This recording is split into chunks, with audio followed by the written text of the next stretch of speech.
Step away from the polished perfection often expected of grand country houses.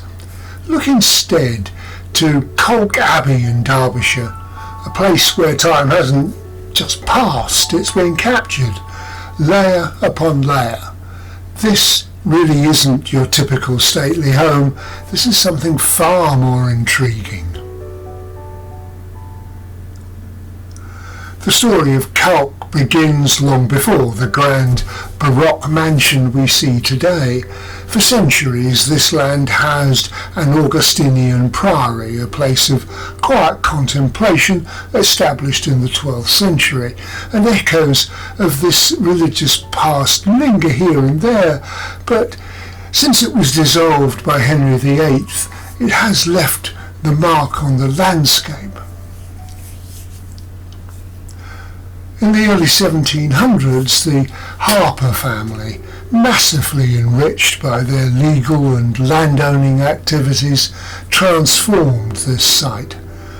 Sir John Harper commissioned the magnificent honey-stoned house, a statement of wealth and status.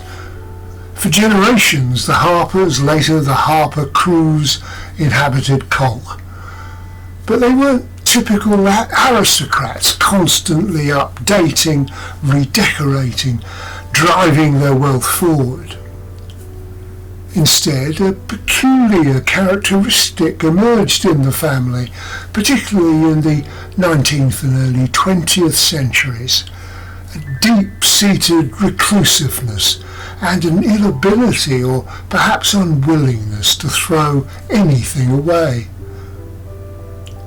Room after room became repositories for possessions, collections, just everyday objects sometimes, and the accumulated clutter of lives lived in increasing isolation from the changing world outside. The house slowly, quietly began to decline. Modernisation was minimal. Repairs were often patchworks, if done at all.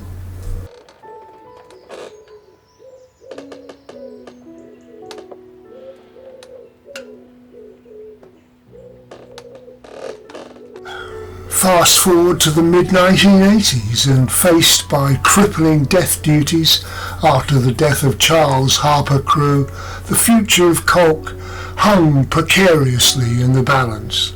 Its contents, a unique and overwhelming time capsule, were threatened with dispersal, the house itself with potential ruin or drastic alteration.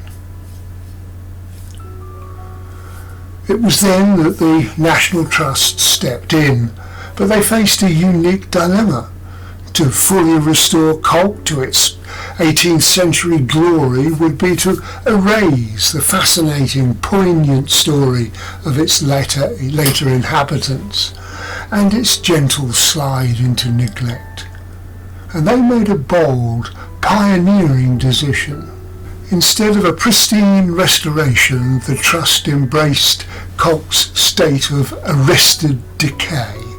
They chose to preserve the atmosphere of poignant decline, to show the house almost exactly as they had found it. This wasn't about neglecting the building. Essential structural repairs were undertaken and fragile items were conserved. But the approach was revolutionary. To present the peeling wallpaper, the abandoned rooms piled high with generations of belongings, the dusty surfaces and the ghostly emptiness alongside areas of conserved grandeur.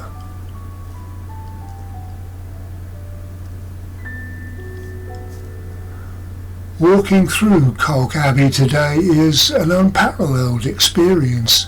You might step from a faded, dimly lit bedroom, seemingly untouched for decades, into a beautifully preserved stateroom, hinting at former aspirations perhaps.